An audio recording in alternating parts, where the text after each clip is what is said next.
اس کے ہاتھ تھے آغاز کر کے دیکھ، بھیگے ہوئے پروں سے ہی پرواز کر کے دیکھ۔ بھیگے ہوئے پروں سے پرواز کی تھی خواجہ یونس نے۔ آج یہ بڑی بڑی عمارتیں، یہاں سے ہزاروں لوگ علم کے تمغے لے کر لوٹ رہے ہیں۔ میں بزمی بھائی، رزمی بھائی، فیضی بھائی اور سیفی بھائی کو مبارکباد پیش کرتا ہوں۔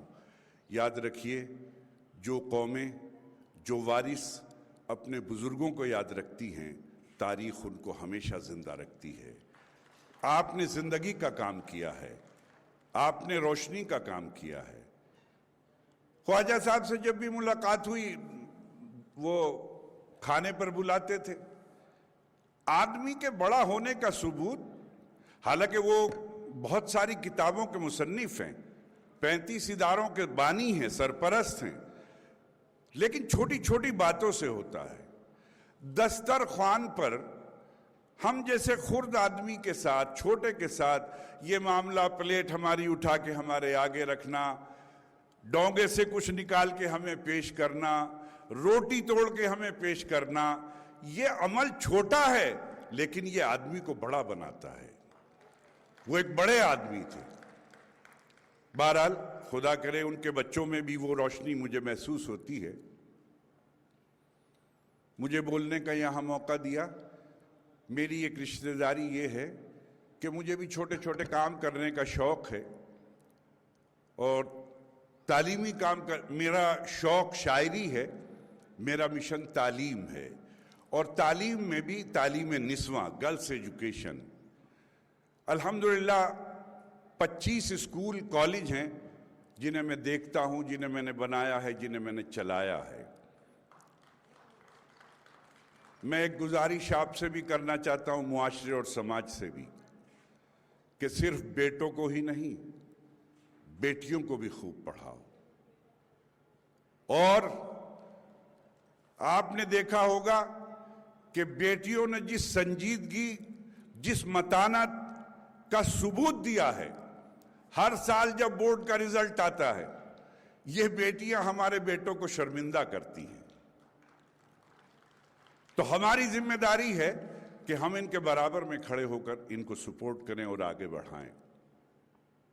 میرا ایک شعر ہے کہ ایک آنکھوں کے پاس ہے، ایک آنکھوں کے پاس ہے، ایک آنکھوں سے دور۔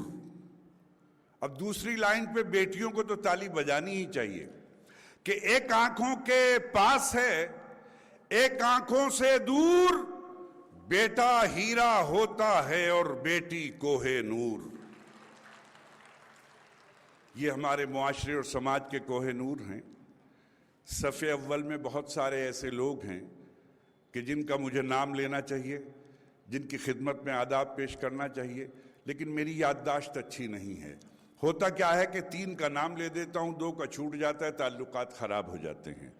تو میں نے یہ سوچا کہ میں بغیر نام کے تخاطب کروں اور آپ سب لوگوں کا شکریہ ادا کروں۔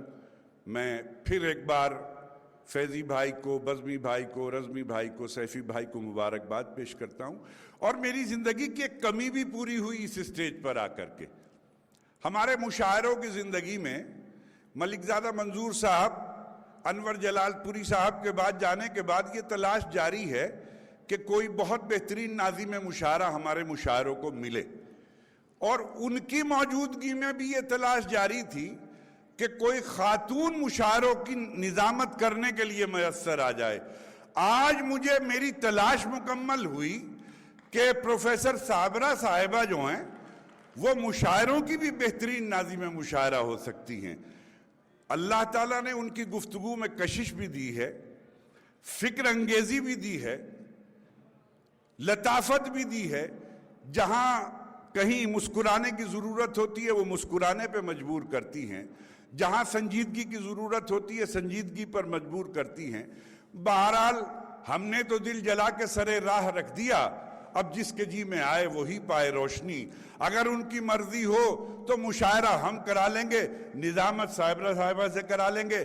اور بہرحال میں خواجہ یونس صاحب رحمۃ اللہ علیہ کی خدمت میں بس یہی کہتا ہوں کہ میرا ایک شعر ہے کہ زندگی ایسی جیو کہ دشمنوں کو رشک ہو،